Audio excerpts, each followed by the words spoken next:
బండి సంజయ్ కుమారుడైన బండి భగీరథకు సంబంధించిన కేసు గురించి మీ అందరికి తెలిసిందే. ఒక మైనర్ అమ్మాయి మీద అఘాయిత్యానికి పాల్పడ్డన్న విషయం అదంతా కూడా చర్చ నడుస్తూ ఉంది. సరే, ఆరోపణలా వాస్తవాలా అని పక్కన పెడితే ఇప్పుడు చాలా మంది దగ్గర ఉన్న ఒక క్వశ్చన్ ఏంటంటే, మరి తెలంగాణ ప్రభుత్వం ఈ కేసును ఎట్లా హ్యాండిల్ చేస్తుంది? మరి కేంద్ర హోంశాఖ మంత్రి కదా, బండి సంజయ్ ఇన్ఫ్లుయెన్స్ ఏమైనా చేస్తాడా? ప్రభుత్వాన్ని ఏమైనా కొంత కాంప్రమైజ్ చేసే విధంగా ప్రయత్నాలు చేస్తాడా? మరి లేకపోతే ప్రభుత్వం చొరవ తీసుకుంటుందనే క్వశ్చన్ ఉండే. దానికి సంబంధించిన కొన్ని కామెంట్స్ అయితే ఇప్పుడు ప్రభుత్వం తరపున రాష్ట్ర రవాణా శాఖ మంత్రి పొన్నం ప్రభాకర్ కొన్ని కామెంట్స్ చేసిండు. ఒకసారి ఆ మాటలు విన్న తర్వాత మరి వీళ్ళు ఎంత చిత్తశుద్ధితోటి ఉన్నారు, ఒక మైనర్ అమ్మాయి మీద ఇలాంటి అఘాయిత్యం జరిగిందన్న విషయం ప్రపంచానికి తెలిసిన తర్వాత తెలంగాణ ప్రభుత్వం, ఈ కాంగ్రెస్ ప్రభుత్వం ఎంత నిబద్ధతోటి, ఎంత శ్రద్ధతోటి, ఎంత సీరియస్గా పనిచేస్తున్నారో ఇక్కడ మనకు అర్థమైపోతుంది. తెలంగాణ ప్రభుత్వం లక్షలేదు, తెలంగాణ ఆడబిడ్డలను కాపాడే పద్ధతి ప్రభుత్వం మీద ఉంది. తప్పకుండా తెలంగాణ ఆడబిడ్డలకు విశ్వాసం కలిగజేస్తాను. ఎక్కడ ఇటువంటి చర్యలు జరిగితే వారికి పూర్తిగా సపోర్ట్ గా ఉంటుంది. దాని తర్వాత మొన్న కొంత మున్నూరు కాపు సంఘానికి సంబంధించిన నాయకులు కూడా ఏదో వివక్షపూరితంగా వ్యవహారం చేస్తామని చెప్తా ఉన్నారు. నాకున్న సమాచారం మేరకు ఆ అమ్మాయి కూడా సేమ్ మున్నూరు కాపు వర్గానికి సంబంధించిన అమ్మాయి అని తెలిసింది. కాబట్టి ఇందులో ఎవరిని బ్లేమ్ చేయడానికి వాడుతున్నటువంటి అంశం లేదు ఇలా.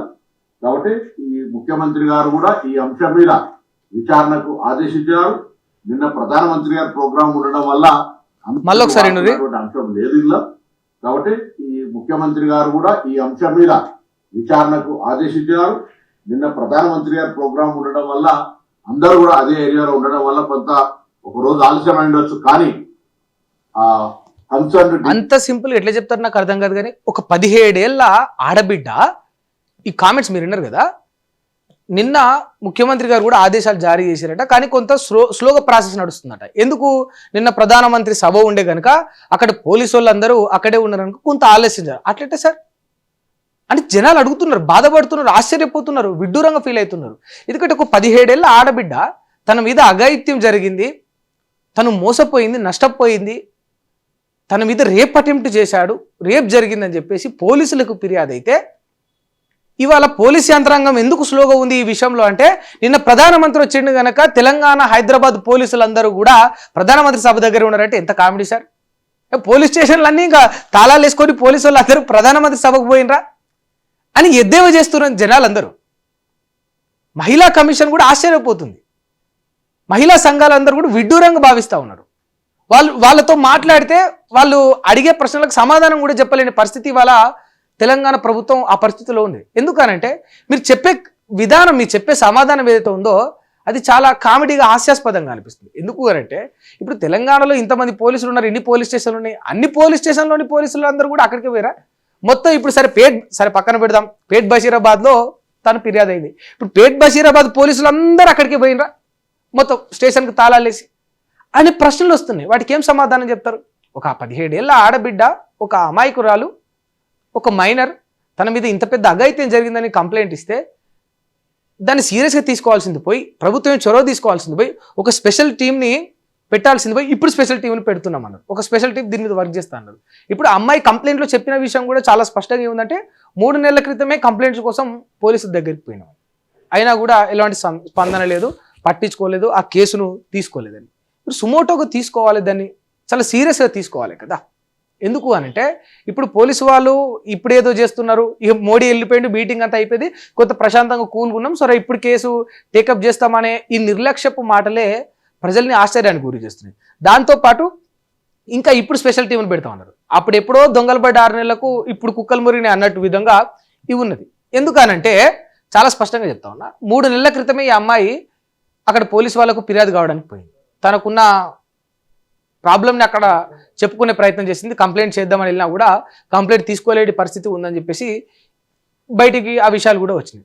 అంటే ఒక క్లారిఫికేషన్ అనేది ఫస్ట్ పోలీసు వాళ్ళకు ఉందా? ఎందుకు అనంటే నిజంగా రేవంత్ రెడ్డి గారు ఈ విషయంలో చిత్తశుద్ధితో ఉంటే, నేను ఇవాళ ఒక అడ్వకేట్తో ఇంటర్వ్యూ చేసిన, ఇవి నా మాటలు కావు, అడ్వకేట్ అన్న కొన్ని అంశాలు మీకు చెప్తా. ఎందుకు ఈ కేసు ఇంత డిలే అవుతుంది?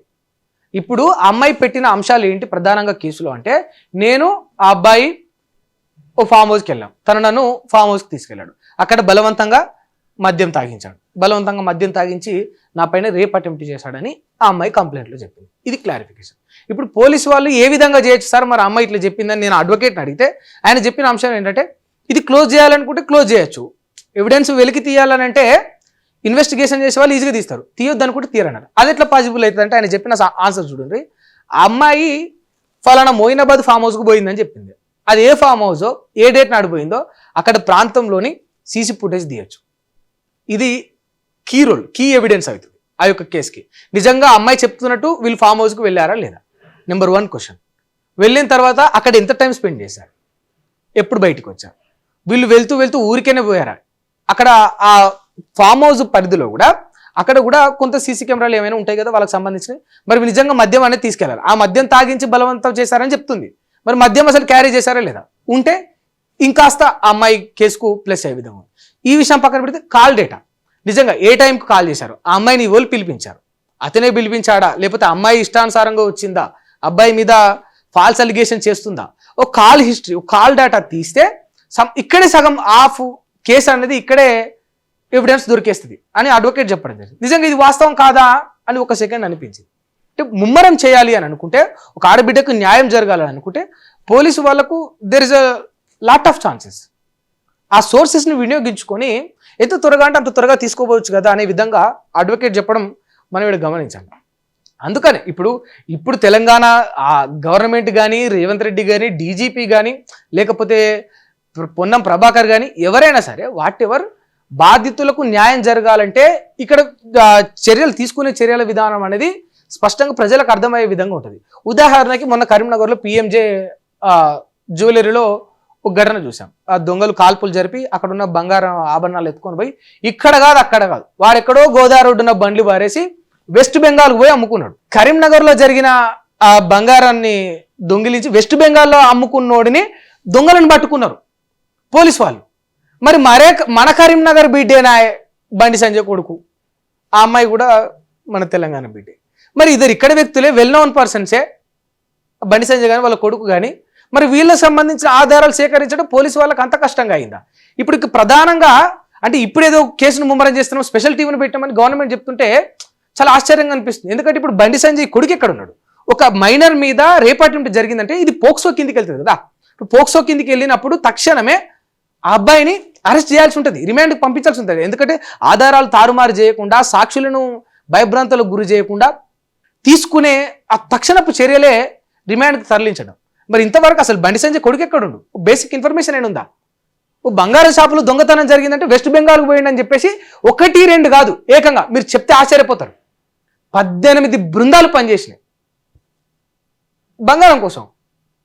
బంగారం కంటే ఇప్పుడు 17 ఏళ్ల అమ్మాయి ప్రాణం విలువ తక్కువ అయిపోయిందని ఒక ప్రశ్న సమాజంలో వెలువడుతుంది. నిజంగా ఒక 17 ఏళ్ల అమ్మాయి యొక్క మానం విలువ ఒక పిఎంజే జ్యువెలరీ షాపు బంగారం కంటే కూడా ఆమె విలువ తక్కువ అయిపోయిందని ప్రశ్నలు సమాజం నుండి వస్తున్నాయి. సోషల్ మీడియాలో జనాలు అందరూ అడుగుతూ ఉన్నారు. దీనికి సమాధానం చెప్పలేదు. అసలు బండి సంజయ్ కొడుకు ఎక్కడున్నాడు? ఆయన ఆచూకీ ఏంటి? అసలు ఆయన ఫోన్ పనిచేస్తలేదు అంటున్నారు, విదేశాలకు వెళ్ళిపోయింది అంటున్నారు. వాస్తవం ఏంటి, అవాస్తవం ఏంటి? అసలు ఆయన ఇంతవరకు కస్టడీకి తీసుకున్నారు, అసలు ఎంక్వైరీ చేసిండ్రా? ఎందుకంటే అతను పెట్టిన కేసులో కౌంటర్ కేసుగా ఆయన పెట్టిండు, హనీ ట్రాప్ అని పెట్టిండు. ఇది హనీ ట్రాప్ ఎట్లయితుంది? మరి ఇది మొత్తం ఈయన దగ్గర నుంచి డాటా గీటా అంతా దొంగలిచ్చి ఇన్ఫర్మేషన్ అంతా తీసుకొని ఏదైనా నిజంగా విదేశాలకు అమ్మాయి చేరవేస్తేనేమో హనీ ట్రాప్ అవుతుంది. 234 కోట్ల ఆస్తి ఉన్న ఒక మహిళ, ఒక అమ్మాయి, ఒక మైనర్ బాలిక, 17 ఏళ్ల అమ్మాయి హనీ ట్రాప్ చేస్తుందా? 5 కోట్ల కోసం ఆశపడుతుందా ఆఫ్టర్ ఆల్ అని ప్రశ్నలు అనేవి కూడా ఈ సమాజం నుంచి, సోషల్ మీడియా నుంచి వెళ్ళి వెలువడతా ఉన్నాయి. చాలా మంది అడుగుతూ ఉన్నారు. ఎస్, సమాధానం ఖచ్చితంగా చెప్పాలి. తెలంగాణ డీజీపీ చెప్పాలి, గవర్నమెంట్ కూడా చెప్పాలి. ఎందుకు ఈ కేసును సీరియస్గా తీసుకుంటే ఇంత వెనకబడిపోయింది? ఈ కేసును సీరియస్గా తీసుకుంటే ఇంతవరకు ఎందుకు బండి సంజయ్ కొడుకును కస్టడీలోకి తీసుకోలేదు? ఈ కేసును నిజంగా మీరు సీరియస్గా ఎంక్వైరీ చేస్తుంటే, స్పెషల్ బృందం దీని మీద పనిచేస్తుంటే, మరి బండి సంజయ్ కొడుకు ఎక్కడున్నాడు? ఒక క్లారిటీ, ఒక క్లారిఫికేషన్ ఇవ్వండి తెలంగాణ ప్రజలకు. అప్పుడు ప్రభుత్వం మీద, సమాజం మీద ఒక నమ్మకం అనేది వస్తుంది.